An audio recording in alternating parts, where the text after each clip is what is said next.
예, 안녕하십니까. 오늘은 정치평론가인 장성철 소장, 장성철이가 자신의 SNS에 윤석열 엑스파일을 거론을 하면서 이번 대선 전국에서 네거티브의 명수인 민주당이 윤석열 엑스파일을 엄청나게 거론을 하고 그걸로 공격을 하게 될 텐데, 자신이 판단하건대 윤석열 측이 이 부분에 대해서 잘 방어하는 게 어려울 것 같다. 안 되는 건 일찌감치 그만두는 게 어떠냐. 민주당의 먹잇감만 될 것 같다. 이걸 방어하기가 힘들 것 같다. 이런 얘기를 하면서 윤석열 대세론에 의문을 제기하는 글을 올려서 많이 화제가 되고 있습니다. 먼저 윤석열 엑스파일은 많이 돌아다녀서 많은 사람들이 보안 내용이고, 윤석열 측도 엑스파일에 대해서 이미 알고 있습니다. 문제는 장성철 소장이 왜 이 대목에서 이 시점에서 이런 얘기를 했느냐라는 부분입니다. 두 가지라고 보시면 됩니다. 그러니까 제가 어제 말씀을 드렸는데, 윤석열과 최재형, 이제 김동연의 움직임이 본격화되면서 야권 전체의 대선 경선, 대선 후보 경선이 이제 본격적으로 막이 올랐다. 이렇게 보시면 되겠고, 이미 이렇게 막이 오르기 전에 각 진영별로 지금 윤석열 쪽에서는 광화문에 이제 사무실 준비를 거의 다 마쳤다고 합니다. 거의 다 정도의 차이는 있지만 캠프들을 거의 다 만들었습니다. 그러니까 두 가지. 하나는 야권의 대선 후보 경쟁이 본격화됐다. 하나는. 또 하나는 이 경쟁이 본격화되면서 이제 캠프들이 다 만들어지면서 야권의 많은 인사들이 이제 어느 캠프 쪽으로 가담을 하게 되는데, 그걸 가담을 하는 과정에서 생기는 비판, 공격이다. 이렇게 해석을 하시면 되지 않을까 싶습니다. 장성철 소장의 이 SNS 글에서도 나타나듯이 이번 대선은 아마 사상 유례 없는, 그동안도 계속 그랬습니다만 아마 네거티브 공방전이 될 것이다. 진흙탕 싸움이 될 것이다 라고 보입니다. 그래서 어느 캠프든지 다 알고 있을 겁니다. 레드팀이라고 하죠. 가장 중요한 이 상대방 팀의 공격에 어떻게 대응할 것인가 하는 레드팀에 가장 중점을 두고, 물론 메시지팀, 레드팀, 가장 중요한 팀이다. 그런 것에 많이 신경을 써야 되지 않겠느냐 하는 부분이 생각이 납니다. 장성철이 SNS를 통해서 윤석열 전 총장에 대해서 많은 국민들이 기대를 걸고 있지만, 엑스파일을 보고 난 뒤에 자신이 고심 끝에 내린 결론은 민주당의 이 파상 공세에 대해서 윤석열 측이 제대로 대응하기는 힘들 것으로 보인다. 좋은 먹잇감이 되는 것이 아니냐. 윤석열의 현재 행보나 워딩, 판단 등을 종합적으로 생각해 보건대 높은 지지율의 추이에 있어서 이 방어가 어려울 것이다. 현재 상황으로 보면 좀 아마추어적인 측근들, 교수, 변호사들로 구성이 되어 있어서 그때 판단하기가 굉장히 힘들어 보인다. 그러면서 준스톤이라고 하죠. 이준석 대표, 준이 대표라고 부르는 사람도 있고 준스톤이라고 부르는 사람도 있는데, 준스톤이 비단 주머니 3개를 준비한다고 했는데 소용이 없을 것 같다. 이런 얘기도 했습니다. 장성철의 윤석열 엑스파일에 대한 이 얘기가 또 화제가 됐고요. 또 하나는 어제 조국이 이야기했죠. 이제 최재형과 윤석열 두 사람을 놓고 이렇게 대표적인 감사기관의 수장들이 이렇게 곧바로 정치에 뛰어드는 것, 이게 말이 되느냐. 법조인이라든지 감사기관의 수장들은 1년 동안 정치 참여를 금지하는 법안이라도 필요하지 않겠느냐, 이런 얘기를 하면서 윤석열과 최재형에 대해서 견제구를 날렸습니다. 거기에 대해서 또 김근식 경남대 교수죠. 아주 재미있는 이야기를 했습니다. 조국에 대해서 참 부지런하고 오지랖이 넓다라고 하면서, 그렇게 1년간 출마를 금지하는 그 법보다는 오히려 더 시급한 것이 형사 피의자가 이렇게 SNS를 막 매일 부지런하게 하는 것, 이걸 1년 동안 금지하는 법안은 어떠냐, 이렇게 비꼬았습니다. 김근식 교수가 그런 법안을 만들자라는 내용은 아니죠. 그러니까 지금 조국이 SNS 상에서 지금 형사 피의자로 재판을 받고 있는 조국이 이런 얼토당토하는 이야기를 하니까 오히려 너 입이나 다물어라, 이런 소리를 한 것입니다. 김근식 교수가 조국을 따끔하게 나무란 것, 그 다음 장성철이 윤석열 엑스파일에 대해서 이야기한 것, 이것들을 보면서 저는 이번 대선 전국, 이제 지금 야권 안에서도 총체적으로 경쟁이 불이 붙었습니다. 야권 전체의 통합, 야권 후보 단일화를 통해서 정권 교체 어떻게 이루어내야 되느냐라는 부분에 대해서 여러분들과 한번 두 가지 점에서 생각해 보고자 합니다. 먼저 하나는 국민의힘을 중심으로 해서 지금 국민의힘 당 바깥에 있는 많은 후보들이 국민의힘 플랫폼으로 모두 한자리에 모일 수 있느냐라고 하는 점입니다. 윤석열은 어제도 1시간 간격으로 대변인은 국민의힘에 합류하는 것으로 봐도 좋다, 당연하다 이렇게 얘기한 것을 1시간 뒤에 윤석열 자신이 직접 나서서 언론사에 통화를 하면서 아니다, 국민의힘에 입당하는 것은 민생 투어, 민심 투어를 하고 난 뒤에 결정할 것이다, 이렇게 또 말을 번복하면서 많은 여러 가지 비판을 놓았습니다.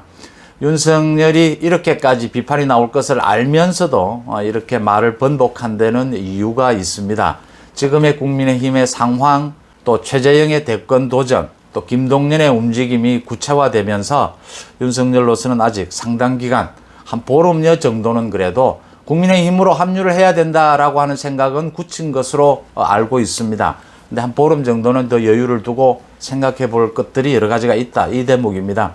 윤석열이 이렇게 말을 번복한 것은 어쩔 수 없이 마이너스일 부분일 것이다, 이렇게 보이고요. 최재형, 윤석열에게 제가 이 대목에서 말씀을 드리고 싶은 것은 최재형도 이제 결심이 섰다면 빠른 시일 내에 결단을 내리는 것이 좋다, 선명하게 결단을 내리는 것이 좋고, 윤석열, 최재형, 김동연 모두 결심은 서 있는 것 같습니다. 안철수 합당 부분은 이제 가닥은 잡힌 것이고요. 이제 당명 이야기하는 것은 시간을 벌어보자라는 것 정도로 해석을 합니다. 이렇게 국민의힘에 대한 가닥이 잡혔으면 빠른 결단이 필요하다. 지금 바깥에서 윤석열, 최재형, 김동연, 안철수가 국민의힘에 대항하는 다른 어떤 형태의 플랫폼을 만드는 것은 현실적으로 그 가능성은 높지는 않습니다. 지금 전체적으로 국민의힘에 대한 지지, 이준석 대표 체제가 만들어지면서 모인 이 지지나 여러 가지를 볼 때, 물론 가능성이 없다는 것은 아닙니다. 근데 가능성이 높지는 않다. 그렇게 결심이 섰다면 시기를 7월 초로 잡든지 모두가 국민의힘 플랫폼에 대해서 많이 고민을 할 때가 됐다, 이런 점입니다.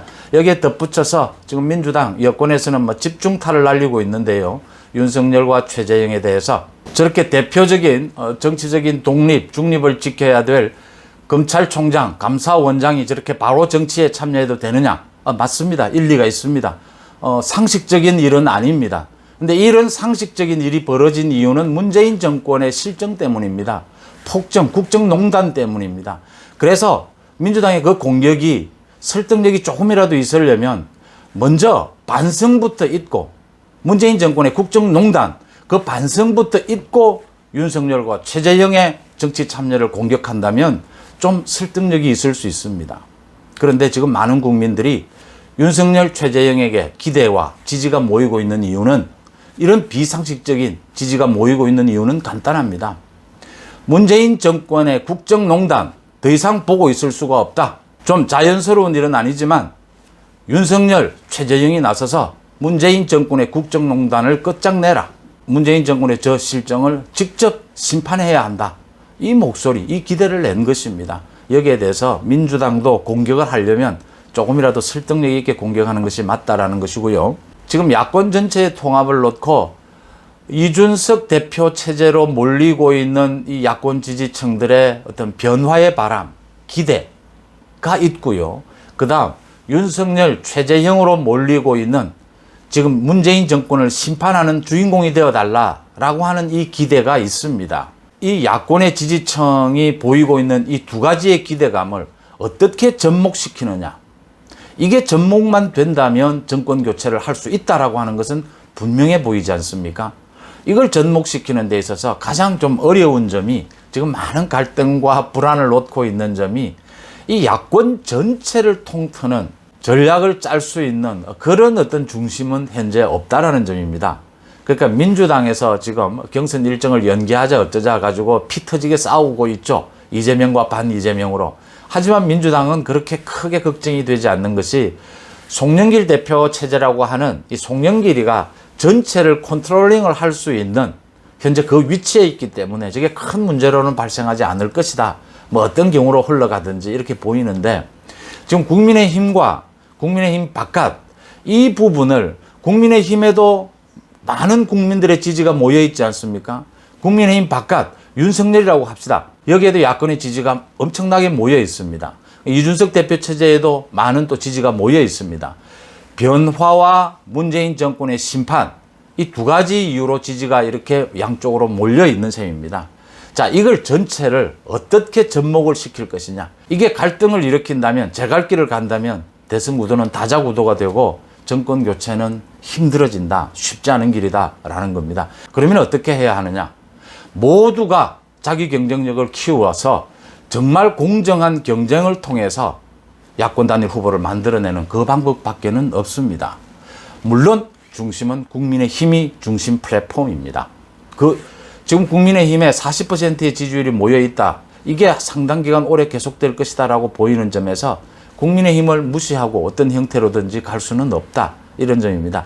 그래서 국민의힘 내부에 있는 많은 대선 후보들에게도 많은 기회를 줘야 합니다. 언론에 노출될 수 있는 아직 많은 기회를 잡지를 못했습니다. 홍준표 의원을 비롯해서 국민의힘 내부에 원희룡, 김태호 모든 사람들에게 좀 더 많은 기회가 돌아가야 한다. 이 사람들이 자신의 역량을 국민들에게 보여줄 수 있는 그런 기회를 줘야 된다라는 점이 지적이 돼야 되고요. 두 번째, 국민의힘 바깥에 있는 윤석열, 최재형, 김동연 모두 안철수까지 모두에게요. 그게 국민들의 지금 기대가 많이 모여 있지 않습니까? 가장 중요한 건 지금 본인들도 잘 알고 있습니다. 캠프에서도 어차피 국민의힘이 중심 플랫폼이 될 수밖에는 없다. 그렇다면 밀당은 할 수 있습니다. 그런데 결정적으로 이준석 대표 체제가 마음에 들지 않는다 하더라도 결정적으로 갈라서게 되는 아주 그런 심한 공격이나 이런 것들은 좀 자제하는 것이 맞다. 이렇게 보입니다. 그 다음 당 내든 당 밖이든 모든 후보들이 이제는 방법이 없습니다. 모두 경쟁해야 하는 만큼 윤석열 엑스파일 공격 가능합니다. 어쩔 수 없습니다. 모두 다 준비해야 합니다. 윤석열 현상이라는 이름으로 지난 1년 전부터 정말 정권 교체가 암울한 시기부터 윤석열 현상은 정권 교체를 할 수 있겠다라는 희망을 준 것이 윤석열 현상입니다. 그 가치 인정합니다. 또 윤석열에 대해서 40%의 지지율이 모여 있다는 것도 현실적으로 인정해야 합니다. 하지만 윤석열 대세론으로 끌고 갈 수는 없다라는 점입니다. 윤석열도 경쟁해야 합니다. 야권 전체에서 치열한 경쟁을 통해서 윤석열 자신이 대세론을 만들어갈 수 있는 방법, 그 외에는 다른 방법은 없다. 윤석열에게도 기회를 주는 만큼 똑같이 홍준표에게도 기회가 가야 하고 똑같이 원희룡, 김태호에게도 기회가 가야 한다. 그래서 치열한 경쟁을 통해서 이 대선 후보 단일화, 이 국면을 뚫고 나가는 것 외에는 다른 방법이 없다. 이런 점입니다. 고맙습니다.